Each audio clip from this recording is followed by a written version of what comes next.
Hello everyone, this is Dude with the Food. I hope you all are doing very well. So I just recently finished a series of unfortunate events on Netflix recently, and I thought it was pretty good.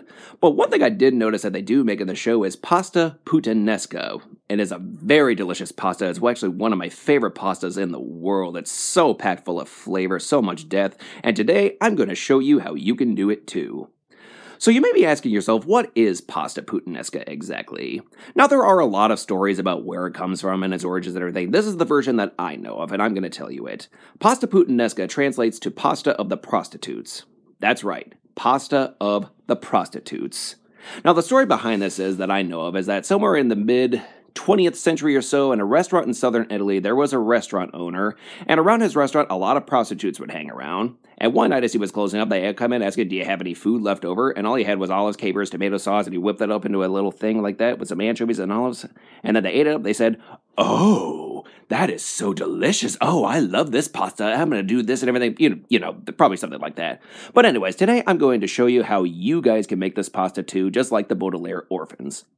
So the lineup is a pretty intensively flavored dish, so I'm going to show you guys how you can manage to be careful with that. We're going to start with this is a quarter cup of olives right here, and about a quarter cup of capers. I know we're dealing with a lot of salty things right here, but this is the pasta dish. And then over here we got some red chili flakes, as this is a little spicy, and then this over here is anchovy paste. No, it's not going to be an overly fishy dish and everything. We're only using about 1.5 tablespoons, but it's packed so much flavor, and it's going to make your dish very lovely. And of course, we're going to go in with some glorious garlic over here. And then for the herb portion, I like to use parsley, which is the traditional way of doing it, but I also like to add a little bit of basil because I think that sweetness kind of tames that saltiness a little bit too. And it's just going to make it a much better sauce to eat.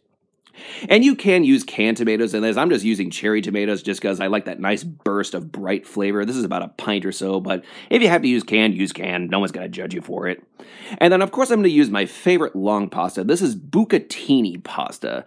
If you're not common with it, Bucatini is just a very thick spaghetti with a nice hollow hole inside of it, which helps you latch on to a little more sauce, like you could see in this photo right here, or video, if you commonly refer to that. But I'm going to show you guys how you could cook that, and here we go. So, of course, our first step into making our pasta is pour yourself a glass of wine. Because every good pasta dish starts with a glass of wine. That is if you drink wine. If you don't drink wine, don't drink wine. Drink whatever you want. It's your life. But, of course, every time I make a pasta like this, I like to go ahead and enjoy a glass of wine because I'm going to enjoy a big bowl of pasta for myself. Yum. Very tasty. So as far as the water goes, this is about a nice heavy sized pot of water right here. You don't want to go with like a huge gallon, just enough that it's hollow enough to fit all the pasta in, because you want a nice water to pasta ratio. That way you can latch on to more starch. And of course I'm going to heavily season it with water. It may look like a lot of salt in there, but trust me, this helps season your pasta. It keeps your water up to a boil. And then of course we're going to be using that pasta water anyway for the sauce, so why not use it as a double duty? And of course, you're going to cover that up and just bring that to a boil. In the meantime, let's get everything cut up and prepped over here. I'm going to go ahead, I'm going to slice my garlic into the Goodfellas style, which is so thin it's able to dissolve in the sauce, as they say in the movie. And as you can see, I am slicing it into slivers. There is a reason why I slice them into slivers. Because sometimes, when you finely mince garlic, it has more of a chance to burn. But when you slice them into big slivers like this, they can cook for much longer and they're less likely to burn up. I'm going to show you in a closer angle here in just a moment. But you can see it's a nice little chip right there. Here's a better angle for you guys. So again, we're just taking it and we're just slicing them carefully into slivers. Just like so, like little garlic chips, so to speak. And again, this just reduces your chances of burning them. They can cook for much longer. You're going to infuse your sauce with much more garlic flavor this way, and it's going to be lovely. So let's get everything else prepped up here. There's really no easy, clean way to cut these up. I mean, this is the olives and the capers. You just want to give them a nice rough chop, so to speak here. And again, it may look like it's going to be taking a while, but trust me, this process is worth it. And if you can, just use a food processor if you're not comfortable cutting it this way. And as far as the tomatoes, I like to cut them in half like this or so, just because I think it just helps them cook much faster and extracts their juices much faster. But again, that's just all up to you. If you want to leave them whole, leave them whole. If you're using a can, don't worry about this step. But again, I just like to cut them in half like this or so, just to show, again, it just makes the process go much, much faster. And there we go. All of them are cut up. And now we're going to take the parsley over here, and what I'm going to do with the parsley is I'm going to start to roll it up like this, so just kind of bundle them up. This is just going to make it easier to slice them all up. So first thing I like to do is bundle them all up and just chop them up like so, and then after that I'm going to try to go into a rock chop action right here. That just helps quicken the process of chopping up your parsley. So you know, doesn't make your life a little easier. I just thought I'd show you that. And then we're also going to do the same thing with a basil here in a moment as far as the rolling I go. So I'm going to show you guys how to julienne basil. So again, you're just taking all your basil leaves, you're going to roll them up like so, just like that, into a tight little thing. And then we're going to grab your knife, and we're just going to slice them very thinly, and this method is called julienne. You're just slicing your basil in a nice, thin, little strips of, well, basil, because that's what the herb is. But as you can see right here, I'm going to show you here in a little closer angle right here. There we go. So there. Now you know how to julienne something. All right, let's get the show started. So now that our water has been brought up to a boil, that's when we're going to go ahead. We are going to add our glorious bucatini pasta. You don't have to use bucatini. You can use whatever pasta you want to. I just like bucatini because I like the texture and the flavor of it. Plus, I really like thick pasta. Now, the thing you're gonna wait a moment here to let the bottom of that pasta soften up, as you can see, and you're just going to twirl it around with your tongs just to make sure that all of those strands are starting to get nice and soft from all that hot boiling pasta water. And you're just going to twirl it to make sure all of your pasta gets inside there nice and properly. And then the next thing you're going to do is that you are going to cover this with a lid and bring it back to a boil. It's only going to take about 10 seconds or so. And then we're going to take that lid off, and there, as you can see, it's been brought back up to a boil. I apologize for my words right there. And then you're going to stir it around. You're going to already start to see a lot of that starch is starting to come out of that pasta. That's what we're looking for. And the best way you can do that is just make sure that you're twirling your pasta around like so. Make sure you're stirring it occasionally. That way, too, your pasta is less likely to stick to itself. Because, again, you're just releasing all that starch out of it, and we want to use that starchy pasta water. So don't throw that out. But in the meantime, let's get the sauce going here. So inside a nice wide pan over here, I'm going to add about 1/4 cup of olive oil. And to that, we're also going to add the garlic and the anchovy paste. And as I said, anchovy paste, you're only using about a tablespoon and a half or so right here. And again, it's not going to be an overly anchovy thing. It's not going to hurt anybody, but it's going to add a nice depth of flavor. And again, I'm just using anchovy paste just mostly because I like to keep my fingers clean. I don't want them to smell like anchovies later. But if you want to use canned anchovies, you can go ahead. I'm just doing this just to make everyone's lives easier. But anyways, so as soon as that goes in, we're also going to go in with a little bit of chili flakes, because this is a little spicy dish to make too. And then, of course, you are going to heat your pan to a nice medium heat as you're doing this, and you're going to slowly bring it up to temperature, because again, the idea behind this is just to infuse the olive oil with a flavor from the garlic and the anchovies and the chili flakes, so that way it kind of spreads all out as you're cooking it. And again, the chili flake thing is up to you. So as you can see right here, it's been brought up to a nice, gentle simmer. We're not looking for a nice, rapid little sear right here. We're just looking to bring that up to temperature just like so. And with that, we're going to go ahead and add in all of our chopped olives and capers. Again, it may not look like a whole lot of olives, but again, you got to remember olives and capers are super salty. So you want to be careful about how much olives and how much capers you're using, because this is a very intense flavored dish to make. But there's nothing unfortunate about it. I mean, if it was good enough for the Baudelaire orphans, who's to complain? You know? But anyways, we're just going to stir them around just to get them nice and combined right here. And then as soon as we get those all combined like so, that's when we're going to go ahead and we're going to add in our sliced cherry tomatoes. And again, we're not looking for a nice hard cook, because these are going to simmer in just a little bit. I'm going to show you how I do that. Again, just stir them all to combine like so. Make sure everyone is just getting nice and getting to know each other, because again, this is a flavor party. Did I just say flavor party? My God, what is wrong with me? And after that, we're going to go ahead and we're going to add the basil now. And again, the reason I like to add basil is because basil is a very sweet herb, and I just think it's a nice counterbalance to all that salty things that are happening inside of there. This is better than just adding a bunch of sugar to it. So if you get a chance, just use some fresh basil in this. It's not a common thing to use, but trust me, it just helps. And then to help it get even saucier, we're going to go ahead, we're going to add a ladle of our pasta water. And again, that pasta water is just going to help it get nice and thick and help it get nice and cohesive. Now, your water is going to look really brown at the bottom of everything. No, it's not going to look gross and disgusting. It's all going to simmer. It's all going to burst open and get to mingle. It's just going to give you a pop of flavor, and it's going to be lovely. So as you can see, I'm just over here enjoying myself, cooking my pasta, making sure everything's getting nice. Going to enjoy myself a nice glass of wine because pasta makes me happy, and I want you to be happy as you're making pasta. So as you can see right here, our pasta has been cooking for about 9 minutes here, and we're just looking to get it al dente, which as Gene Belter describes as the dent. So we're going to taste it here. It has a nice chew. It's not overdone. It's not underdone. It's exactly where we want it. Now at this point is when we're going to take a look at our sauce over here. You can see the tomatoes are starting to burst open just a little bit, but soon we're going to be adding that pasta to it. And yes, the water and everything in the sauce is going to look just a little bit brown or so. But again, don't worry about that. That's all going to disappear. You're not doing something gross. It's going to be fine.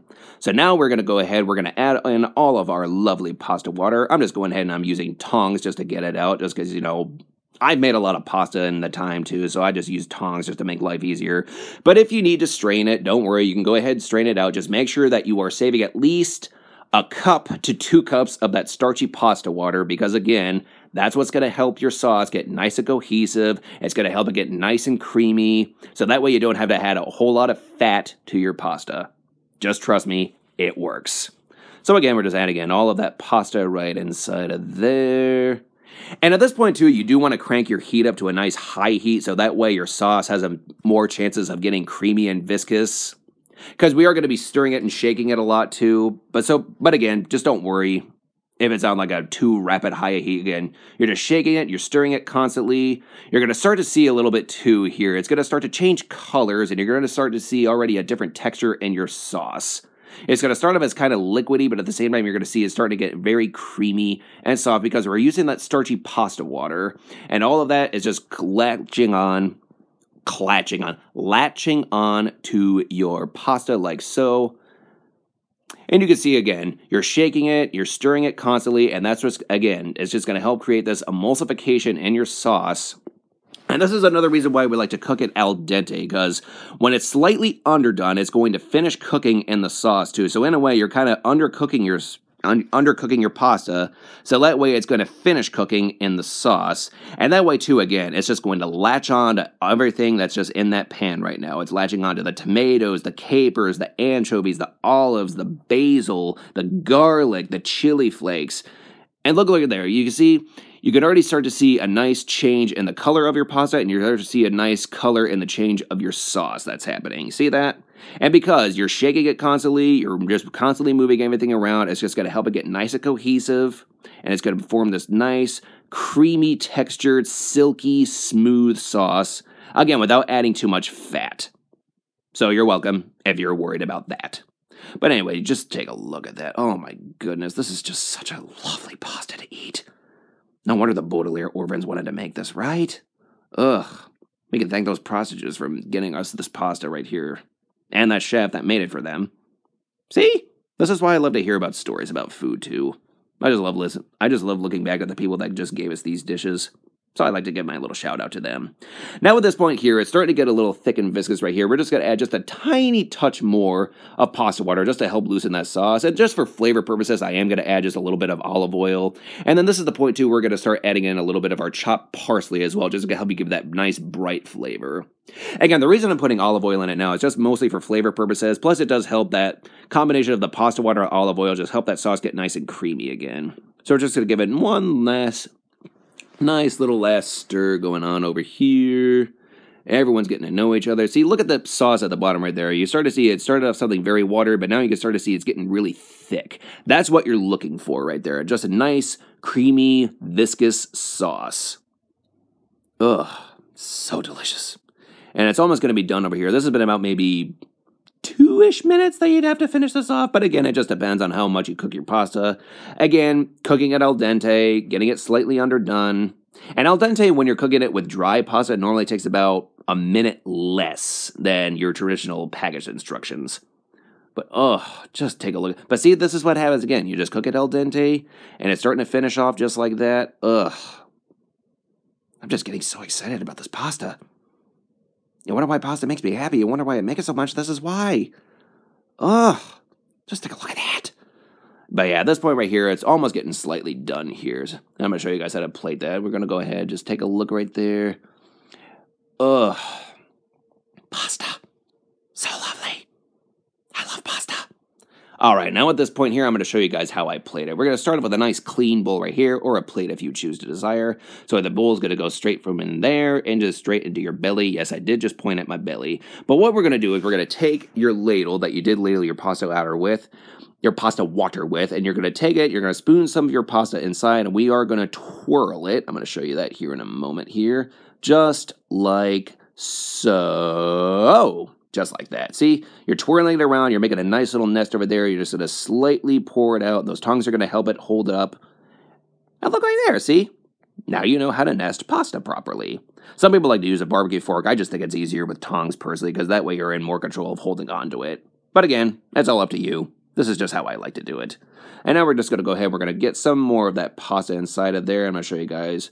We're going to twirl some of it right in there. And you can see it's starting to get nice and bigger. That's because I've been twirling a lot of pasta. Just like that, see? Ugh.